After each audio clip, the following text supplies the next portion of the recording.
the major prophet kum chacha. On say me catch was say bomoden na hwe too much GH. On say me kan ye nyane bone pa na kase ye pe wo wi ase ya asonde asonde nti na Adam wo hu nyame ye no nyam no wo hu ne ma bi a wo hwehwehwehwe e wo other place ne ade kat won na bomoden na be hwe too much GH be hwe na subscribe bomoden o be hwe pe na wa ye subscribe o subscribe subscribe na subscribe na wo subscribe a na wo benya ne ma pe a wo pe ne ma papa a wo pe ahwe nyame hira na wura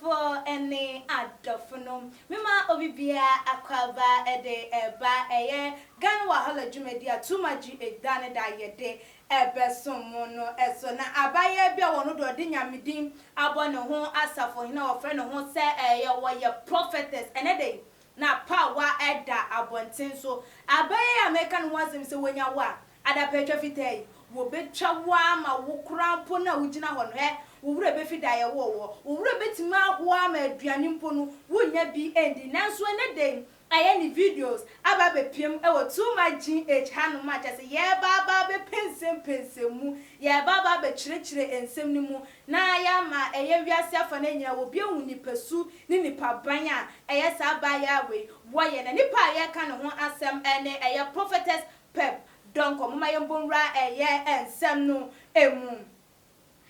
Ghana for say the munim no Sofo Maame Pep Donkor ni din ankasa ene perpetual ates we trinity awa efre no ne ho Pep Donkor maami we mo beka ya wono na Bishop Benanyaku wo wu ya oba bontin de betu edwa ese Kumawood actors na ene actress no obo Christian na wuni edin so ko Reverend obofo ko je concussion se anka what they or concussion the begu na duani mani di nti no enema ni ewu yesa for Sofo Maame no ne ho asem ena meka ebiem nso wono ena ba bonten a Kumawood actress na Brown wo obetete no pansam no to no train baby ase ade bi ase bola so ade bi wode no ebebeto abonten keka na adwen ede ekira no twa no adapa no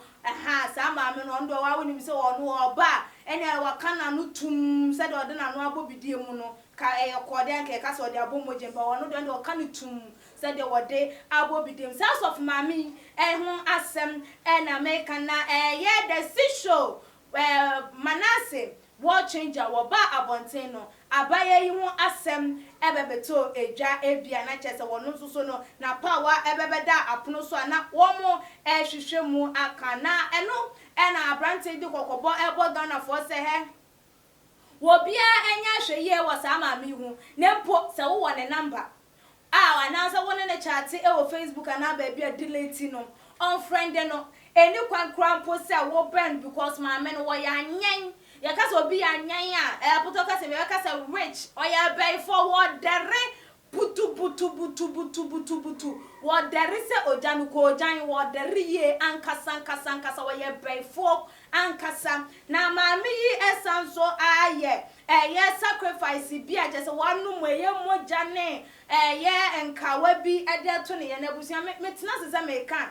ansha na wanti ase ye wu hunu de ade no ekọ mama yenkotie Manase ne nsem wodi egu akwam efa Sofo Maame ana prophetess Pep Donkor hono na montie ensem na nkasa enchiremu eye Onye wajinu kwa na mentote obi kwa obi a wo hwe bia wo asema no obi a wo hwe bia wo mate obi a wo hwe bia wonko ne ekase onko Facebook na bo prophetess Pep Donkor prophetess Pep Donkor what the Maame Donkor perpetual no aye PEP and what the Maame na Donkor no esoso obi bia da Maame ne wadanfo bia ne hase diliti sese ya free jam kasa adentia Maame no de edi kan wunim no person personal na be kire ma kire no de edi kan Maame no we ye bayifo ne baya we ye ne se Maame no ba me eni yok nchen na Maame no be du ye no asemo de ba ye nyina ne se wo pe adom wo pe se wonya adom na odi ye nyame adwuma adom na obeso wonya no na me ka kire maame say na say adom bi wo mu dada mato de na say black e no say ai no kre e say baye no say no kre no yes e ka kire me straight e wo na ni so nti onimo oh Pep say wo hwe me a e ye me ni prophet manasi e na e ka say the way changer ye me na oba me ni your kwenchen wo ba me na me so abesi ye Maame de from perpetual Donkor, because a Pep Donkor. What the prophetess at home so no. Ye young for prophetess na ma did you feel this so? te see e ka say he wo butu Maame de so butu land mu. oh London Me na me ka kiro. No so kwa kudi abufu ni say omutu kwan a no makofa fu ansa brochire de wifi e free na to for. No mu si so, no mu jimi na me prophetess na me ye na nkrofo. e te sa be wo ka sa London for Me ka sa London for. Because ma say maame no mommy, give me your number. Give me. You were dealing with a Jezebel, but you don't know. Wow. You were dealing with a Jezebel, but you don't know. When you're all evil, I'm somebody give you a man about next year. Bay and what you do, and I'm going to call your queen. And I your commission, so I may bay and open. Now we are saying bay, they be an your conca, a capadia. I see. Say, Uber so to move your peninsula and a utu. One peninsula, unto that.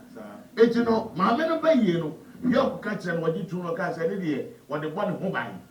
na opese yok ya ade ma no e na yok se wato be ya ade ma no eti maame no yok ma ne koto okra e na ye koto akoko okra de mo de ye yes ma na no se so fu no baye no so pese yes me si so pese so ye fake sanye ma we ya wo be ko mo se koto bra ne fa ya ade ma eti okra eni akoko and I yok ma omukuma buano. That very day no. Okra say no ni kum nya de ayemresa. Okra ukum na wo bre. First day tin ni shebotum. Na de kaza wo ma de wo fu aboritim. But I don't know who say be man e wa kokoduro. Do okra no to wo tia no say so ni minimum. when e yen sir Boy be a friend kwadwo. Be nya kwakoda.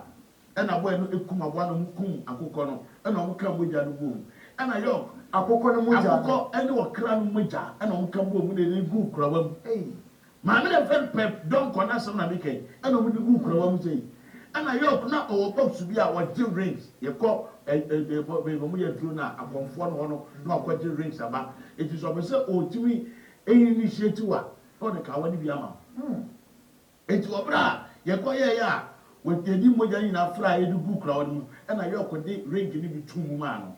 eni perpetual wọ́n tún wọn kẹ́kẹ́ sẹ́ wọ́n num na wọ́n num a wọ́n make sure sẹ́ wọ́n bẹ́ mẹ́rẹ́ ẹni ringi ni yẹn. Eti maame na nkasa ọ̀nàm wọn a yẹ fẹ́ ni Pep Donkor na ọ̀nàm wọn a ọ̀nàm social media prophetess Pep Maame Donkor mese wọ́n yẹ bẹ́yìfọ́ kàwá dà ni yẹm wọ́n num mọ́jà wọ́n ọ̀tún wọn sunsun fíye tí maame wọ́n di náà wọ́n adé kẹ́tù. Abusuafo mi hu deɛ me nkampo mote ye se okra sa piem wa ha biem Sofo Maame ye se onya Sofo Maame ba sa na me ka no se de dodo na ebehu no wonam social media twa dapa egu nkrofo like ogu wo mu fin ka de enimo ka de ewomu ka nsam de kire nyina no se wo dere na nya no nko abusua sanka wo dere mpo enanka no nkwa kwa kosie ni ya say initiate no ama wano mokra eni akukọ moja aka wasa dem amene e de ato ne yem aden tumi be nkwa na wo hwehwe wo so de wa na jam na so obi so na wo twabo na brown na wo twabo nkrofo we na wo ka we enso so no wo so wo de enye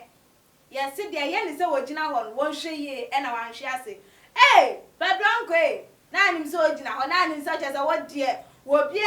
eni wo ho asem wo bie ntimi memeka na so wo de wa pa wa e na chese ene dai ya broso a too much aba beto ye nimu yi na wo wie ye no e na wo san edi tum se he after ye concoction na ye dem0n na wo no mo ye ben yok dem0n na wo no mo ye eni wo no ankasa ne confession na wo be meki ye e wo ho ebra wo ba ye ni na wadi tudwa na de ne kura krampo ne sese abaye yi odo se wa ware a wonim se yes wa ware ye se kremoni o se wa ware hwani o wa san so yelele ya de wo no ya finger abusuafo eno so moma yeko enkotie ensem a wo kire mu ekan oye rituals man no ye no e meja maame no ekọ ye ti na ọsha na ọba onu moja ye kurawa e na okra moja akụkọ moja e na edi ring na tu e na edi man se wonu maame na ye friend prophetess Pep Maame Donkor when the man so no be yok ya nkasa eye namia yaw yok ya na yaw e friend namia ne samra ne wa boya yes namia ni fie din enfantefo din ni ede to na namia na on say o de ka asante ka say na yaw ati mia na ko say ya wada bi sa no na we ndi na yaw eti ni de prof di de be yok di na prof di eda ne so it all out the man we initiate maame no na yok yok won omo initiating prophet we be organ hanu one they call themselves prophet and prophetess but they are all evil o me ye transam so pa or they are all evil it means maame no no akoduku no ejina social media na oye video no wa share microphone kom no odi atem no oye say na it maame Ghana yetuma hwe masadi we maame da kwatara brochire mane di gimi tie ka so London what London me no kase ya no no kase no enema oba ye no confess eyi obe katire ye no na ba wo meduru what say what one be ma ho ye na kono oh really maame na kase yes what be ma ho ye na kono eye sa prophetess Pep Maame Donkor no emesu oye wata for Facebook kwa delete no na oye bai fo ye bon samwa ka wata ni yem emoja wanom sa wanfi ne ya mon deliverance won fa Bible no to na omman ni pass wo dwe no na wonye sofo wonyame mfra no woni nyame na wo bi nyame mfra no odidi atem die ni kase wo kwa metise obi kra enim sa maame ne yefra na o ze Ghana no eni pa kase na kwagu ye mu wo no ma opodi obeye bia no bia na so ede eze na no kwadi obi nim ye che na ye ne kwai na nkrofo eda so to no e twa cancel akotu 2 million ye cancel o man we ya cancel ne muni pa ne binu no ya na ya de tre eye entiase mintiase asebe be ba ka so fi kum nipa wonu moja wo ya za woni nkrofo gold wo onfiri nyame enipa si David da me sa de 200 Ghana akwa ma na die oh etino o man no mu nipa na binu ma ye bre na kura ye kan yire binu ma ye bre enko ho wo ko no si wo yekobu ni wiya no de brikaba etino kwa kusa ma me ne de wo ye demonic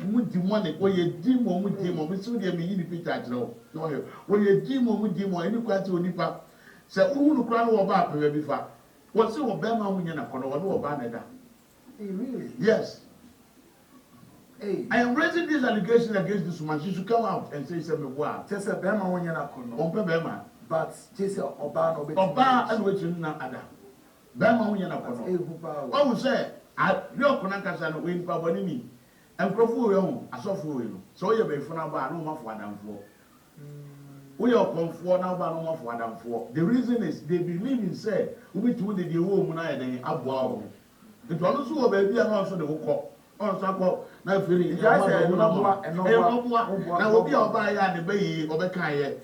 ya chiri se bayi we no bayi no kwaku ye tu ama no ni asan ko ma na okra anya akukọ moja ni asan so de kawa kan ama na mena guniye mu a say ni bayi we jira on mu a spirit upon spirit evil upon evil na tini mu eto wo de some am ni say so o tell say na wo kasa kwaku omu ade ba ko say atendidi so o se kwase a so o ka wajimi so o ka so o maame na papa na wo ade na ebasa asof na hantan di ba omumu na omumu ni padase o say obi bia o tunu moja bia no kwaku o kita strong spirit second time wakasa say I'm telling you obi onu moja bia no we strong spirit te kwaku eni pa eti we na yetumi etwa obi ema moja ba emre obi ni bia de bo na sore o so no fa sika etwa ne nsem na moja soni go say obi ni wotwa ne nsem awo na sore. The video is there. Obi ni the second channel sense on us na moja ba no say we the moja so from initiating the members nyina say obi bia da o wa manim ni moja ne kasa ma no are you Jesus Christ? I can buy I see about you we na ka wayira ile ja no mo so mutu kasa o ja firi soro na ba ana obeto bire mu a ka uko ne ke hu bi kwaye bi mu nso a wayira ne hu bi ke mo na sinsemie yo say ile ja no mo sre bi won so John amudi ansani antene ni na de nipa ya chewo yirama ye hwe Oh yeah, one for Yamian. Now who goes there? Who comes around one? And I meet you, and you went to, know, the me too, members of the and you went to. What a concept, Betty. I say, yeah, you win, and I'm about what time they come to Muntatere. Baby, I'm told Kukuana Metono. Baby, I'm told Wechiwana Metono.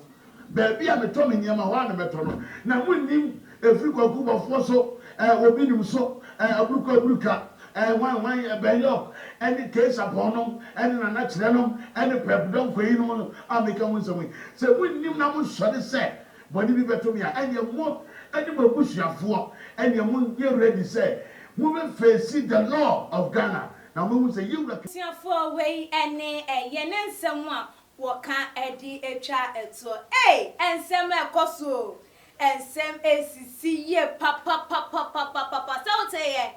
I and is any puppy say no, say or your friend our Facebook, one in a chat, or one a number, where dear I can't actual.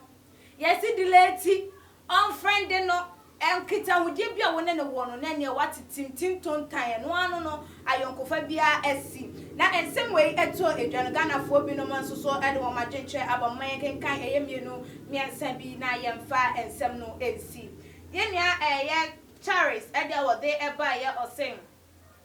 What at all do human beings want? I can't think far. Like say that no day human beings will become hell. God have mercy on us. J. Dixon, Edward De Eba was a very wicked woman.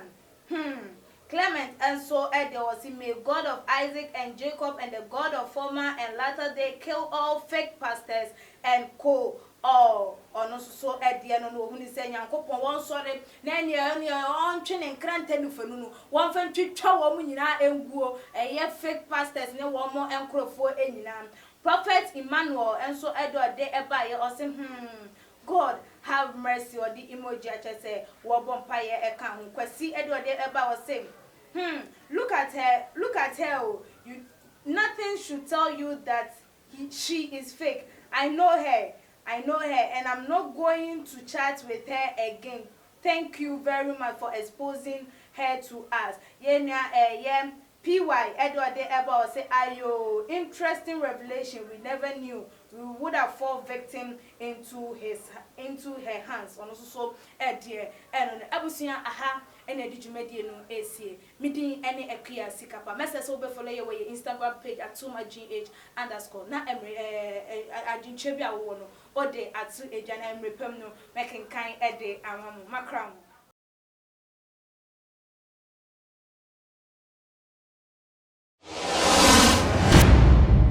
Yo, too much GH nie Ghana for Ashefo Etie onipa bi a won subscribe e wo too much GH no subscribe wo na ehintasem ensem a ebuafa on my Ghana so e na ye de bremu one God nie the only one God in GH eho na de bia mehwe abrechefo ene Ghana for mo wiasa fa na ina me recommend emamo too much GH